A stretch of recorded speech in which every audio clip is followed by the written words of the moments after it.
We had a tragic school shooting close to where I live and work here outside the Atlanta, Georgia area. And this one has really affected me deeply, I think because of seeing so many people's stories on TikTok. Students are talking about their experiences, what happened that day, and then people are asking questions.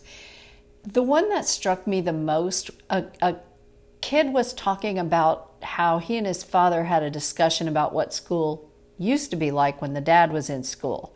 And the dad was saying, and this was when I went to school too, which of course was many decades ago, but it was not unusual for people to have a hunting rifle in the back of their pickup truck. Nobody ever thought about a shooting at the school. Kids were unruly and disciplined for it, you know.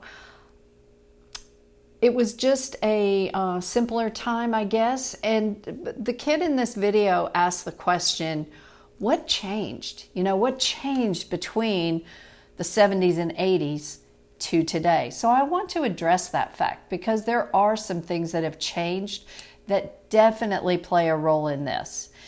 One thing is nutrition. And before you blow me off about that, this is legit. When I very first studied naturopathy in the early 90s, one of my original textbooks was by a registered nurse named Barbara Reed. She served as the chief probation officer in a juvenile detention center in Ohio. When she got that job and she saw the problems in the detention center, you know, the high recidivism rate, 77% of their kids would end up back in the juvenile hall, you know, once they were out. There were fights, people didn't care, it was not a good environment.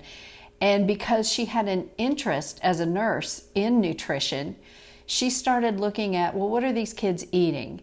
And I'm going to tell you about the 5 things she looked for as being causative.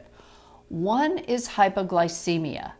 Now, hypoglycemia is low blood sugar.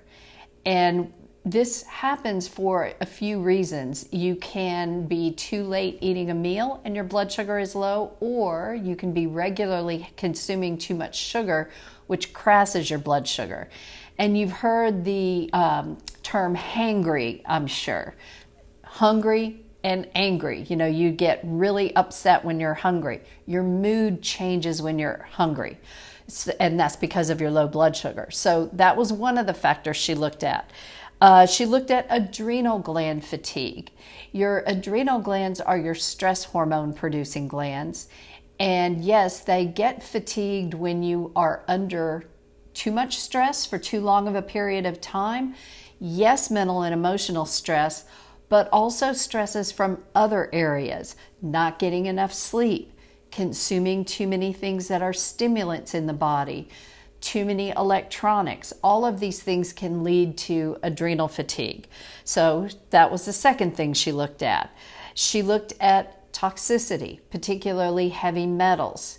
You know, back in the day when she was practicing, a lot of people had silver fillings in their teeth. There was still lead in the pipes and some of the paint, you know, in old buildings. So she looked at that. And then she looked at particularly B vitamin deficiencies, nutritional deficiencies in general, but specifically B vitamins, which have much to do with your nervous system and how your body perceives and reacts to stress. So here are the steps she took.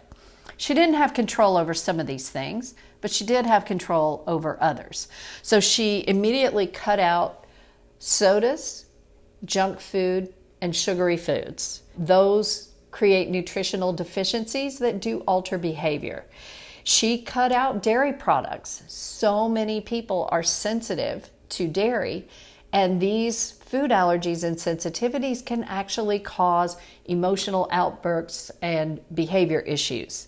She gave everybody B vitamin supplements, and she provided them healthy foods to eat. You know, they're in juvenile hall. They have no choice over what they consume. So this is what's available. This is what they got. They had no way of getting their junk food.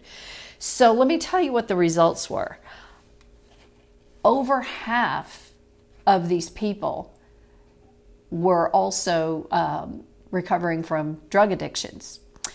And 77% of them, as I mentioned, would end up back in the system. They'd go through the program, they'd get out, and they would go right back in for committing another crime.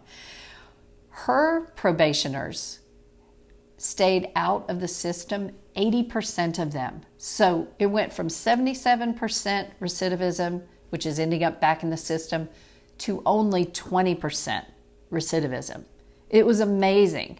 So certain higher ups took notice of this, and she was asked to participate in a program for a school. She was asked to help out with a high school in Wisconsin who had horrible behavior problems with the students. Fights, dropouts. It was a bad scene. So bad that they were looking outside to find out what can we do about this. And this was an alternative high school. So this was a high school where whatever troubled kids there were, maybe they weren't in the juvenile detention system, but they were put into a special high school for troubled kids. So same protocol. Took the soda machines out, took out refined and processed sugars. Now, she didn't have full control over their diet. She only had control over what they were consuming at school, but this was enough to make a difference. They used fresh fruits, vegetables, whole grains in the school lunches and meats. And within less than 2 months, the school had 0 discipline problems. They went from it being a horrendous problem where they had to call in outside help, 2 months of good food, now they had no problems. And this was just the good food during the school day. We have no idea what these kids did, on their time away from school. But while they were in school, while they were eating the healthier foods, they had no discipline and behavior problems. So this is, pretty remarkable. They went from a dropout rate of an average of 450 students per year to an average of 16. Folks, nutrition matters. It is a big deal. Sometimes it's not the easiest thing to do. Your kids may like what they like and they may fuss and fight with you, but it is so worth it. If you can get through that initial stage of pushback, it is so worth it to see the change in your child.